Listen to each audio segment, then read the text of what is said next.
Hello friends, आज हम बात करेंगे बॉन्ड्स के बारे में। बॉन्ड का मतलब होता है एक गहरा संबंध। जिस तरह से शेयर का मतलब होता है भागीदारी, तो आप उस कंपनी का जब भी आप शेयर लेते हैं तो आप उस कंपनी के नफे नुकसान में भागीदार हैं। बट बॉन्ड के अंदर कंपनी आपसे एक वादा करती है। बॉन्ड्स क्या होते हैं, इनको कैसे परखा जाए एंड इसके क्या रिस्क होते हैं, आज हम बात करेंगे इसके बारे में। तो आइए शुरू करते हैं। बॉन्ड एक तरह से एक वादा है जो कंपनी आपसे करती है। कंपनी आपसे उधार लेती है तो कंपनी आपको एक फिक्स रिटर्न वापस करती है। यहाँ तक ये एक एफडी की तरह है, जैसे कि आपकी एक नॉर्मल एफडी होती है। बट इसमें इसके अलावा और भी चीजें हैं, जैसे कि इसका एक टेन्योर होता है, यानी कि कंपनी कितने टाइम के लिए आपसे पैसा ले रही है। देन इसके अंदर ये होता है कि फेस वैल्यू। फेस वैल्यू मतलब कंपनी कितना रुपए आपसे ले रही है। देन एक मैच्योरिटी वैल्यू, यानी कि कंपनी आपको कितना रुपया वापस देगी। देन इसके अंदर होता है कूपन रेट। कूपन रेट मतलब एक तरह से रेट ऑफ इंटरेस्ट, कि वो कितना आपको इंटरेस्ट देगी इसके ऊपर। इसके बाद दोस्तों बॉन्ड्स के अंदर बहुत कॉम्प्लेक्स चीजें भी होती हैं, जैसे कि ऑप्शंस होता है कुछ बॉन्ड में।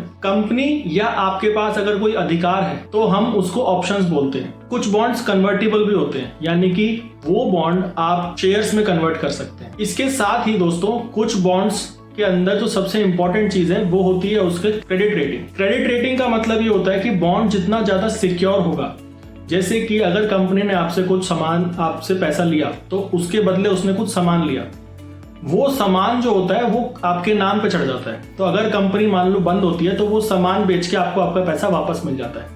इसको सिक्योर्ड बॉन्ड्स बोलते हैं। देन इसी तरह से अनसिक्योर्ड बॉन्ड्स होते हैं जिनमें कोई कोलैटरल नहीं होता, यानी कोई भी चीज गिरवी नहीं रखी होती।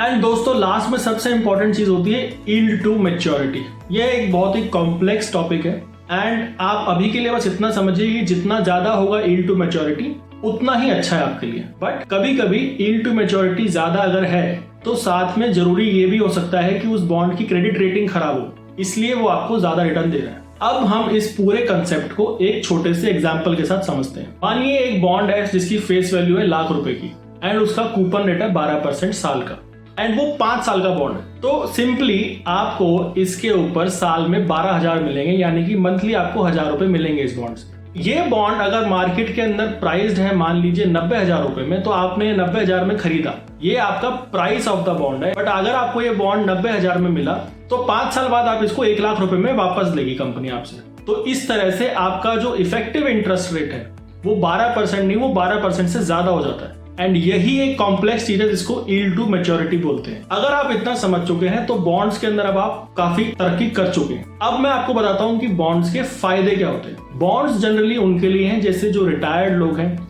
जिनको फिक्स इनकम की नीड है, जिनको अपने पोर्टफोलियो को डाइवर्सिफाई करना है। कहीं कहीं स्पेशल केसेस के अंदर बॉन्ड टैक्स फ्री होते हैं, इसलिए वो स्पेशल जो हाई टैक्सेबल इनकम के लोग हैं उनके लिए एप्लीकेबल होते हैं। तो हम अब बात करते हैं कि बॉन्ड्स के रिस्क क्या होते हैं। बॉन्ड्स के अंदर सबसे ज्यादा इंपॉर्टेंट एक ही रिस्क है, वो ये है कि जिस भी कंपनी को आपने पैसा दिया वो कंपनी बंद हो गई, तो यानी कि आप कंपनी डिफॉल्ट कर चुकी है एंड अब आपको आपका पैसा नहीं मिलेगा। बट इस केस में जैसे मैंने आपको पहले बताया था कि अगर किसी बॉन्ड के साथ कुछ गिरवी भी रखा हुआ है तो वो सामान बेच के आपको पैसा मिल सकता है। बट अगर ऐसा कुछ भी नहीं है, वो अनसिक्योर्ड बॉन्ड है, तो आपका पैसा डिफॉल्ट हो सकता है। बट इसके चांसेस जनरली कम होते हैं। एंड इसका एक तरीका है, जब आप उसको फाइनेंशियली कंपनी को, जब भी आप किसी कंपनी का बॉन्ड लो तो आप उसका फाइनेंशियल एनालिसिस कंप्लीट करके उस बॉन्ड को खरीदिए। तो दोस्तों अब एक बात करते हैं छोटे से बॉन्ड वर्सेस इक्विटी कंपैरिजन। तो अगर आप देखो तो बॉन्ड मार्केट है इंडिया के अंदर 150 से 160 लाख करोड़ की, एंड वहीं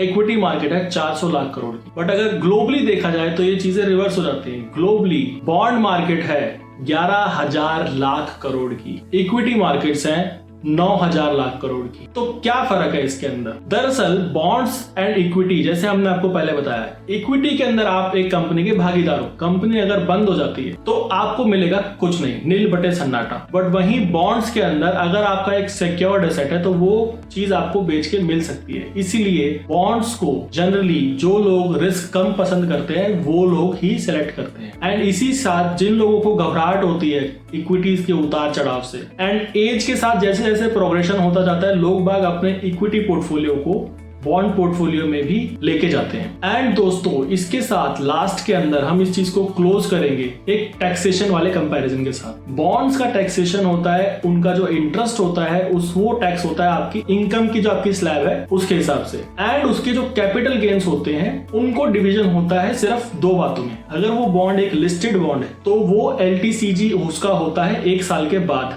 एंड अगर वो अनलिस्टेड है तो उसका 3 साल के बाद। एंड इसके अंदर आपको इंडेक्सेशन बेनिफिट्स भी मिलते हैं। अगर आपको इसके ऊपर और जानकारी चाहिए तो आप कमेंट डालिए, हम इसके ऊपर एक फुल फ्लेज वीडियो बना के देंगे। तो दोस्तों ये आपका कंप्लीट एक बॉन्ड एक्सप्लेनर वीडियो था। अगर आपको ये अच्छा लगा हो तो प्लीज लाइक शेयर सब्सक्राइब कीजिए।